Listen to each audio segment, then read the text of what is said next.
Boa noite, estamos aqui mais uma sexta-feira com o nosso programa Vida Abundante Entrevista.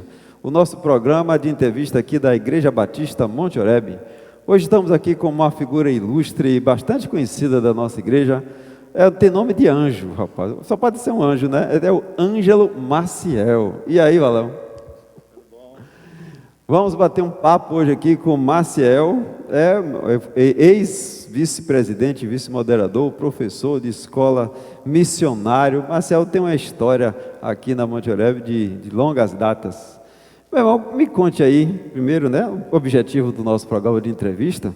Primeiro é que as pessoas, os membros da igreja e outros, saibam como foi a história do encontro com Jesus, né? Quem era Maciel antes de Jesus? Quem é Maciel depois de Jesus? Então me conte aí, como é que foi esse encontro com Jesus? Bem, pastor Técio, irmãos da igreja e todos que nos assistem, para mim é um prazer estar aqui com vocês e compartilhar um pouco, né, da minha história com todos vocês. Antes da minha vida, assim, sem Jesus Cristo, era uma vida que não fazia sentido, né? Eu não tinha, assim, vícios de álcool, nem de drogas, nem de, assim, festas, mas eu tinha um vazio muito grande dentro de mim, né? Até às vezes ter alguns pensamentos suicidas, né, dentro de mim. Eu até, assim, poucas vezes eu ia em festa, mas também poucas vezes me embriaguei, acho que 2 vezes só. Mas, em resumo, a minha vida era muito vazia, né? Porque eu não conhecia Deus, não conhecia Cristo. Aliás, o Cristo que eu conhecia era o Cristo do catolicismo, não era o Cristo da Bíblia, né? Então, era aquilo que passavam para mim. Eu não examinava as Escrituras e ninguém tinha pregado para mim, então era uma vida assim, vazia, solitária, né? E com certeza esse vazio foi preenchido quando eu entreguei minha vida a Jesus Cristo. Quantos anos você tinha, Maciel? Foi em 1999, eu sou de 78, dá quantos anos? 21, né? 21. 1999 foi minha conversão. Foi lá em Paulo Afonso, foi aqui em Serrinha, como foi isso? Não, foi em Barra de Pojuca. Foi assim, em agosto de 1999 houve o Congresso dos Jovens, né? Que todo ano tinha, da Conjubane. Sim. E aí na época eu namorava com Cleidinha, né? Cleidinha, que é daqui da igreja, me convidou. E eu fui, né? Eu fui mais interessado em Cleidinha do que no Congresso. Você não estava interessado no Congresso, em Jesus, você tinha outros interesses. Com certeza, com certeza. O interesse mesmo era nela. Então eu fui, porque ela me convidou. Mas aí chegando lá, para mim era tudo muito assim divertido. Tinha piscina, tinha futebol e eu gostava muito. Até que começou o culto, né? Com o pastor Alberto Piropo. Ele trabalha muito na área da família, com casais. E aí ele começou a pregar. E naquele momento que ele começou a pregar, falar de Jesus, o meu mundo desabou ali naquele momento. Parecia que naquele momento só tinha o pastor pregando e eu. Eu não via mais ninguém. Parecia que era ele pregando e eu ouvindo. E aí começou a destrinchar como se estivesse falando da minha vida, uma pessoa que eu não conhecia, nunca tinha visto. E aí eu me derramei em lágrimas e aquilo parecia que os céus estavam descendo sobre a minha vida ali naquele momento. E foi aquele momento assim crucial, um divisor de águas. Daquele momento para cá, nunca mais assim me afastei, e foi um encontro mesmo com Jesus Cristo. E aí ele fez o convite, perguntou quem queria aceitar Jesus, e eu de pronto logo levantei meu braço. Graças a Deus o braço não pesou, e eu fui lá em lágrimas, e foi muito assim chocante, extraordinário, e é uma das melhores experiências que eu tive em minha vida, foi essa da conversão. É interessante que todo momento emocionante que a gente fica, a gente guarda, né, na nossa mente, para ter uma referência assim de antes e de depois, né? Interessante quando você está falando que parece que o pastor sabia tudo da minha vida, a gente escuta isso com muita frequência. É porque o Espírito Santo conhece a nossa vida. E quando alguém está pregando pela direção do Espírito, ele entende aquelas mensagens que as pessoas dizem assim: quem contou minha vida para esse pastor? Nada, ninguém contou, meu irmão. A sua vida é pública, no céu, no inferno e na sua mente. Então, quando Deus coloca algo na boca de um pregador, é porque Ele quer falar com você mesmo. Não é que ninguém foi fofocar ao pastor, não. É o Espírito Santo que está lhe atraindo para esse relacionamento íntimo, né, de entrega da vida. Não adie. Se você tem desejo de fazer uma entrega dessa, não adie. Você não sabe o que você está perdendo. O relacionamento íntimo e profundo com Jesus é algo maravilhoso. Sim, e quando você foi lá para Paulo Afonso, isso já foi depois você já estava convertida nesse momento? Isso, foi assim, porque quando eu comecei a namorar com Cleidinha, em outubro, 19 de outubro de 97, eu já tinha sido aprovado no concurso para sargento do Exército. Estava esperando ser chamado. Aí, em janeiro de 98, eu fui para Três Corações, Minas Gerais, fazer o curso de sargento. E a gente ficou assim namorando à distância, esse período todo. Fiquei 1 ano lá. Você ficou namorando online? É. Mesmo sem ter pandemia? Isso, sem pandemia. Na época não tinha nem muito esse negócio de WhatsApp, a internet era muito fraca, era mais cartas, né? Essas coisas. Cleidinha mandava carta para você, não? Ah, demais. Maria Emília mandou umas para mim também. Meu motoqueiro. Ah! Inclusive, pastor, teve uma carta que ela me mandou. Cleidinha pode até me pegar aí depois em casa. Mas Cleidinha, a por gente favor, vai fazer alguma coisa assim, gostosa e depois você me convida aí para a gente conversar aí. Convide mesmo. Aí ela mandou uma carta, que essa carta eu acho que ela tinha uns 20 metros e cheia de beijos. Ela colou uma folha na outra e foi beijando, beijando, beijando. E aí, para eu abrir essa carta toda, eu tive que colocar no corredor lá da companhia, lá na ESA. Rapaz, eu imagino que os soldados todos pararam, né? Foram. Não, meus colegas todos ficaram dando risada e aí começou aquela, né, tirando chacota da minha cara, mas foi muito assim, muito gratificante para mim receber aquela carta. Emília, você não mandou uma carta de 20 metros para mim, tá me devendo essa, hein? Cheia de beijinhos.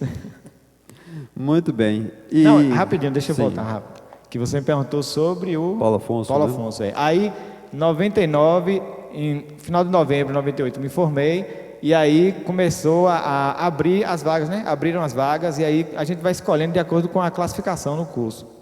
Eu fiquei em 57, parece. E aí eu queria vir para o 35BI, Feira de Santana. Só que na época não abriu vaga em feira. E aí tinha Paulo Afonso, tinha Aracaju e tinha Barreiras. Aí como eu queria também muito, né, Aracaju, mas alguém que estava na minha frente pegou a vaga, Barreiras era muito distante. E aí sobrou para mim Paulo Afonso, que era o lugar mais perto de Serrinha. Aí eu escolhi Paulo Afonso. Aí em 99 eu fiquei lá, né? Em janeiro me apresentei e em maio de 2000 nós casamos. Ainda fiquei em 99 e no início de 2000 namorando à distância e 5 de maio de 2000 nós casamos e eu levei Cleidinha para Paulo Afonso. Você tem um evento muito interessante aqui na igreja, que você casou no civil nessa época, né? Foi. Você não tinha feito o casamento no religioso. Não. E você acho que foi o primeiro aqui da Monte Oreb que casou a noiva e o noivo casaram aqui na igreja sem a noiva saber e ela estava vestida de noiva. Você já viu essa história? Pois aconteceu aqui na igreja. Armaram uma peça para Cleidinha. Cleidinha ia ser a rainha e o vestido de rainha era um vestido de noiva. Só que ela era tudo armado. Vestiram ela de rainha, na realidade de noiva. E quando ela chegou aqui, a peça se transformou no casamento dela. E ela não sabia que ia casar no religioso, porque já estava casada no civil. Foi um momento também muito marcante, né? Muito interessante. Interessante que quem estava dirigindo o culto era o senhor, né? Foi eu também. Foi, exatamente. Eu tive que acudir Cleidinha aqui, que ela balançava assim, não sabia se ia cair ou não, né? Foi um momento muito interessante. E quando você chegou aqui na Monte Oreb, quando foi que você voltou? 2004. Janeiro de 2004 foi. Deus lhe chamou para um período como missionário, ali naquela congregação, né, de Saco do Correio. Como foi esse chamado? Esse chamado foi também outra coisa que marcou muito minha vida, uma coisa muito positiva, algo que marcou tremendamente. E até hoje, né, eu tenho essa lembrança muito boa dentro de mim. Ali foi um impacto evangelístico que na época o pastor Jurandes programou no dia 21 de abril de 2007 para fazer lá em Saco do Correio. Não havia nenhum projeto de abrir frente missionária lá, nenhum trabalho, mas aí nesse impacto evangelístico, né, que teve aquelas coisas sociais, né, corte de cabelo, aferição de pressão e tal. Aí no final haveria um culto e o pastor me pediu para pregar. Aí eu preparei uma mensagem, eu lembro até a passagem que foi Apocalipse, capítulo 19. E aí aquilo foi muito marcante para mim, porque na minha vida toda assim cristã, eu acho que aquilo ali marcou muito a minha vida, porque eu preguei e naquele dia 16 pessoas aceitaram Jesus, né? Eu me lembro que até o motorista do carro de som levantou a mão no dia, na hora do apelo. Aquilo foi muito impactante para mim. Eu ficava assim sem acreditar, porque eu não tenho muito talento para fazer apelo, né? Aí eu preguei e pedi ao pastor na época que fizesse o apelo, aí ele fez. E aí foi levantando de um por um, e 16 pessoas. Aí fomos obrigados a abrir aquela frente missionária e eu fiquei quase 7 anos lá, eu e Cleidinha. Isso. Começou embaixo de um pé de caju, Isso. né? Essa congregação, a gente não tinha nenhuma estrutura. Exatamente. Depois foi para uma escola, Foi. eu até depois substituí Marcel lá, em alguns momentos que ele estava no Rio Grande do Sul, né? Parece. Foi. Você foi também, passou um período lá no Rio Passei. Grande do Sul, né? Foi, fiz um curso de aperfeiçoamento. Isso. Qual foi o momento de experiência com Deus nesse período seu de convertido, de 2000 para cá, né? 20 anos de conversão? Isso. Como um período assim, o que é que você, uma história com Deus que marcou sua vida? Foi o batismo com o Espírito Santo, em março de 2007, um pouco antes do impacto evangelístico. Ali também foi outra. Depois do dia que eu aceitei Jesus, aquele foi o meu marco principal. Esses dois, né? O dia que eu entreguei a minha vida e o dia que eu recebi o batismo com o Espírito Santo. Nesse dia parecia que eu não estava na terra, parecia que eu estava nas asas de um anjo. É difícil explicar, né, com a voz humana. E essa terminologia que ele está usando, vou falando aqui que tem batistas e não batistas assistindo, né? Normalmente a gente usa mais a terminologia enchimento, plenitude do Espírito Santo. Alguns chamam de batismo com o Espírito Santo. Mas quem passa por essa experiência, né, sabe que primeiro é uma coisa real, porque acontece, né, com a pessoa. E depois ele nunca mais é a mesma. Isso. Eu tive essa experiência acho que em 2002, mais ou menos, né? Não vou chamar como você está chamando de batismo com o Espírito Santo, mas algo aconteceu na minha vida. Que eu era um teste antes e um teste depois disso. Isso. Eu me lembro até da mensagem que eu preguei em Daniel 10, quando o mundo espiritual se abriu assim, eu fui fazer a mensagem, eu pedi para pregar, porque Deus estava me mandando pregar, isso em 2002, eu nem sonhava em ser pastor. E eu digitando a mensagem no computador e chorando, porque os textos de Apocalipse de Daniel vinham na minha mente assim, com um entrelaçamento impressionante, sabe? Depois daquele dia, eu sei que eu nunca mais fui o mesmo. Se você não teve essa experiência, eu peço a você que peça a Deus. Pede e recebe, né? Se você não pede, você não recebe. Tiago diz, pedis e não recebeis, né? Porque pedis mal, talvez esteja pedindo o que não deve. Mas é uma experiência de abre a mente, abre o mundo espiritual, lhe aproxima de Deus. Exatamente. Né? Lhe deixa com novos horizontes. Coisas que você dava valor, passa a não ter valor. Né? Coisas que você não valorizava, passam a ter valor. E o relacionamento com Deus é a essência. Mas nós, como cristãos, temos às vezes uma má interpretação, uma percha de sermos carrancudos, gente que não brinca, tem que estar todo sério, de paletó, gravata, né? E você é conhecido aqui na igreja por ser assim um imitador, é quase um Cláudio Duarte. Na verdade ele nasceu antes de Cláudio Duarte, eu acho, né? E aí tem umas histórias de Marcel aqui que eu não vou pedir a segredo a vocês, não falem, né? Mas é verdade que você casou sem tomar banho? Eita! Eu vou fazer igual a bispa. Técio! É verdade, é verdade. Eu, assim, vou contar a história. Eu vou tentar resumir, né? Eu estava vindo de Paulo Afonso na época que eu morava lá, e aí o casamento era marcado para 5 horas da tarde, e aí o carro quebrou no caminho. E aí foi aquela agonia para consertar o carro, para ajeitar o carro, aí consegui consertar. Cheguei faltando acho que 15 minutos para o casamento. E você sabe, né, que é horário marcado no fórum, não pode atrasar. E foi aquele corre-corre, pega uma coisa, pega outra. E eu sei que o banho ficou para depois, não deu tempo de tomar banho. Aí peguei a meia do cunhado, peguei o cinto do sogro, aí me vesti. Uma salada de fruta. Fui abotando a camisa no carro e penteando o cabelo no carro, até que conseguimos chegar no fórum. E aí casamos, mas casei sem tomar banho.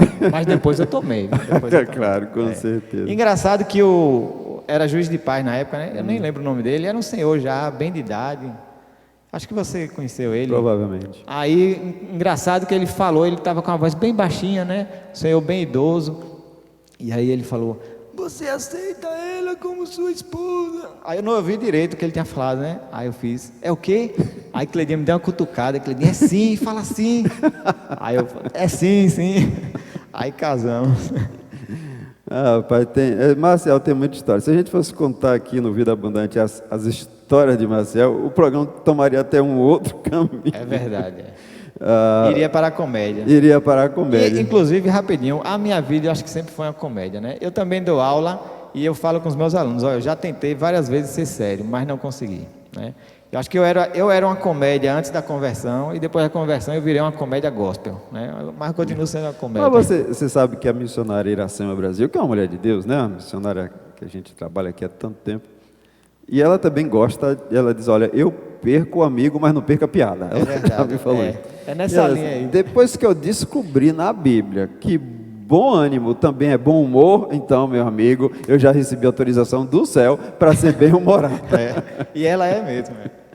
É nessa linha aí. A Iracema uma vez disse que estava viajando, aí parou num pedágio, e a pessoa que estava passando o troco, o dinheiro lá, né, estava com a expressão muito carregada, né? E ela disse assim, minha amiga, tire essa cara feia, bote uma alegria no rosto, Jesus te ama, se você está viva, Jesus te ama, tira essa cara feia que você está. É isso aí. Que maravilha. Mas, Marcel, lá na congregação, quando você estava como missionário, né? Como é que você enxerga, aí aqui uma questão mais teológica, como é que você enxerga um membro de uma congregação da zona rural e aqui na igreja? Você faz parte de uma igreja aqui na sede e lá na zona rural. O que é que você acha, como missionário, que precisa da igreja adaptar a sua linguagem a alguém que está na zona rural? Você que passou por essa experiência. A zona rural tem suas particularidades, né? Assim, é um povo bem acolhedor, o pessoal da zona rural. Você tem que se adequar ao público, né? Inclusive é ensinado nos seminários teológicos que o missionário deve se adequar ao meio onde ele está, à cultura e ao povo onde ele está inserido. Então você tem que ter uma linguagem bem simples, objetiva, é um povo bem acolhedor, é um povo que, se você não tiver cuidado, ele pode cismar com alguma coisa, e aí para você reconquistar a confiança às vezes dá mais trabalho. Mas é um povo bem simples e eu acho que a zona rural ela é mais fácil do evangelho penetrar, né? Porque muitas vezes é um povo assim desapegado às coisas materiais, apegado ao campo, e aí você pode usar a própria natureza na sua pregação, né? Eu gostei muito e gosto de trabalhar no meio rural, na zona rural, por causa disso aí, porque eu acho um campo fértil, muito fértil, e apesar dos problemas que a gente vê, né? Por exemplo, no Saco do Correio mesmo nós temos um problema com alcoólatras, muita gente é viciada em álcool, né? As drogas também, que está disseminada por todo o município, mas é um povo bem acolhedor. Então, tirando essa parte aí do alcoolismo, das drogas, tem também a questão da idolatria, né? Que às vezes é difícil você penetrar, aliás, o evangelho entrar numa casa por causa da idolatria. Às vezes a gente ia pregar numa casa, tinha várias imagens, e você tem que ter jeito também para falar, né? Que a Bíblia... Deus não concorda com a idolatria, aquilo é condenado por Deus, então você tem que ter uma estratégia, né, para chegar a esse povo, mas eu gosto bastante da zona rural. Olhando hoje para a sua vida, né, você é casado, funcionário público federal, qual é a diferença maior entre o Maciel antes da conversão e o Maciel agora? É gigante, é muito grande a diferença. Eu era ignorante, eu era um leigo, não sabia de nada, não conhecia Deus. Eu era prepotente, eu era assim, arrogante. Quando eu saí da escola mesmo de sargento, eu acho que a maioria dos que saem assim de escola militar sai com uma certa arrogância, até pelo próprio treinamento militar, porque ele impõe que você seja alguém assim, muito forte, né? Que se impõe. Eles impõem que você se imponha. Isso. Que você seja alguém forte, imbatível, porque a pessoa que é preparada para a guerra, ele tem que ter esses atributos, mas você tem que saber equilibrar isso, porque dentro desse peito do soldado bate um coração, né? E esse coração precisa de Jesus. Então, eu era um sujeito assim, um pouco arrogante, meio arrogante, né?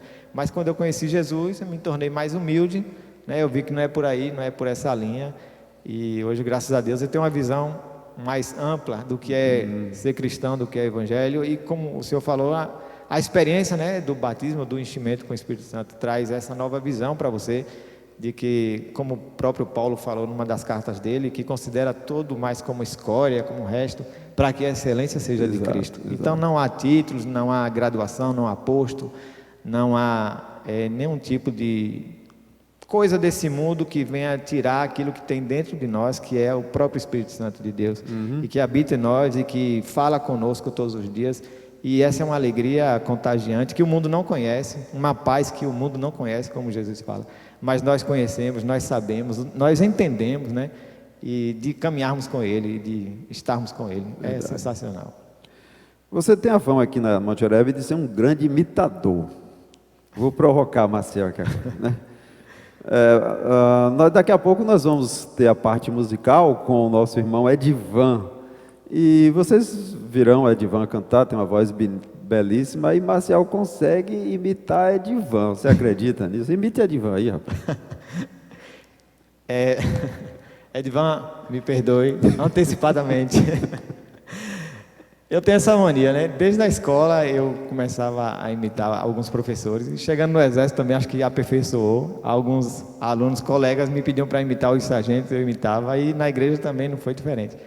O Edivan é mais ou menos assim, ó. Será que você se inspirou em Paulo? Sedes meus imitadores, como eu sou de Cristo? Deve ter sido. Como o senhor falou, nós devemos imitar Cristo. A maior referência nossa é Cristo. Então, voltando para Edivan. O irmão Edivan, eu acho que canta mais ou menos assim: pastor, és o meu desabafo. Depois vocês comparam, viu? Ele vai cantar daqui a pouco, vocês vão ver aí. Mas você também gosta muito de Neinha, uma grande irmã nossa aqui, né? Como é que Neinha fala? Quem mais gosta de imitar é Neinha. Neinha, você sabe que eu amo você, um abraço. Neinha assim, ó. Eu vou inventar um nome aqui, viu? Juliana. Menina, você viu o casamento de Juliana? Que casamento foi aquele? Você deveria estar lá para você ver. Você acha que eles foram passar a lua de mel aonde? Eles foram para onde, Cleitinha? Passar a lua de mel aonde? Na verdade, tudo isso é amor, né? Amor de irmão. Com o irmão a gente brinca, com o irmão a gente tira sarro, tudo dentro. Eu queria dizer a você que ser cristão é ser livre, é ter o Espírito Santo em nós. Então, nós só temos motivo de alegria. E quando a gente fala do irmão, fala das características mais primorosas dele. E né? eu digo que eu só imito quem eu amo. Exatamente. Né? Inclusive, peço permissão, né? A bispa, quando ela está meio assim avexada, que ela quer fazer alguma coisa e Técio está meio parado assim no lugar, ela fica: Técio, vamos logo, Técio. É isso. Maria Emília, a irmã Maria Emília. Quando ela dá uma ataca, se bota o cabelo atrás da orelha. Né?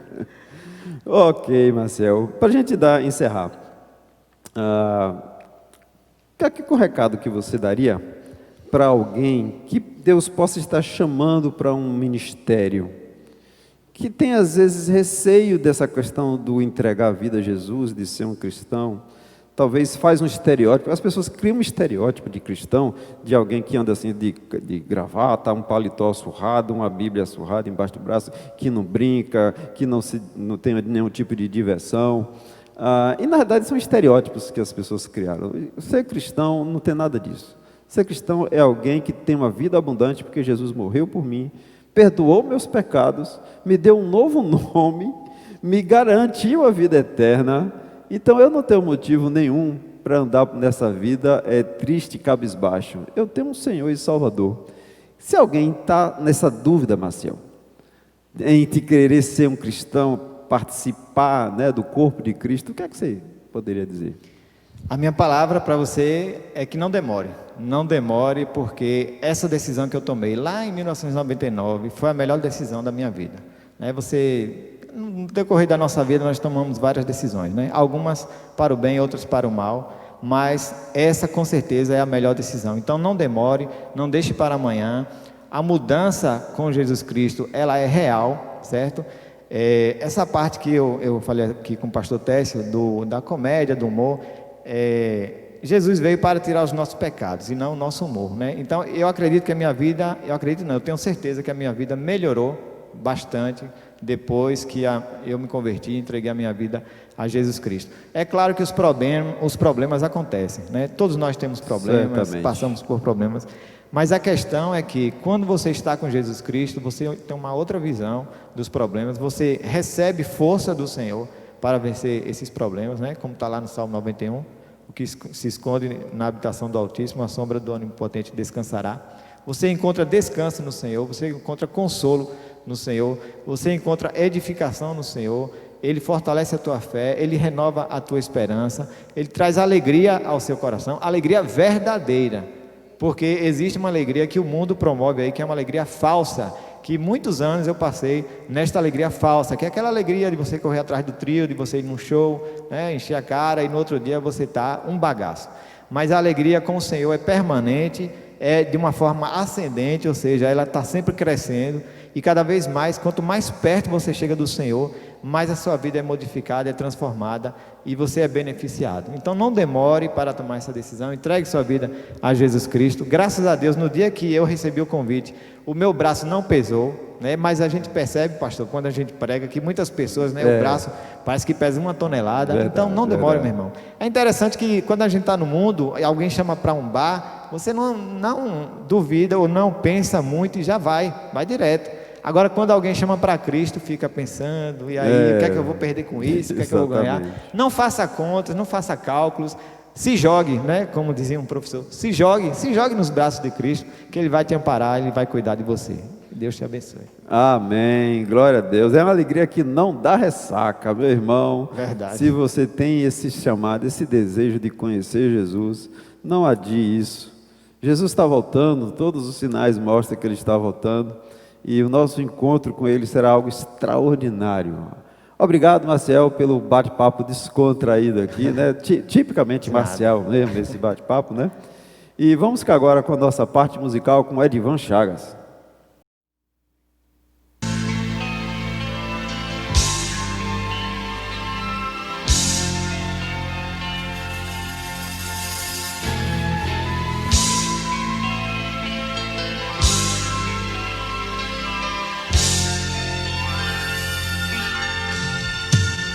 Sentimentos são expressos sem viver. Cada dia fatos lances do existir. Quer sentindo alegria ou imersos em tristeza. Os momentos são temíveis a fugir. Oh, oh. É a alma desejando quesito mais. Ela diz: dependo sim do meu Jesus.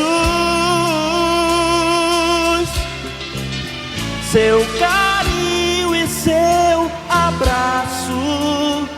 Sem Jesus não sei o que faço. Sentimentos são expressos em dizer, em viver. Te amo, Jesus. Eu te amo. Te amo, Jesus, eu te amo. Oh, oh.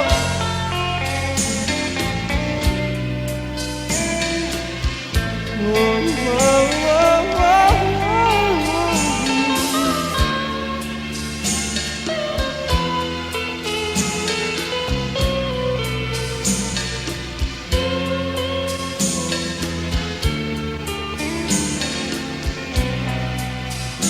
é a alma desejando um quesito mais. Ela diz: dependo sim do meu Jesus. Seu carinho e seu abraço. Sem Jesus não sei o que faço. Sentimentos são expressos em viver, em dizer,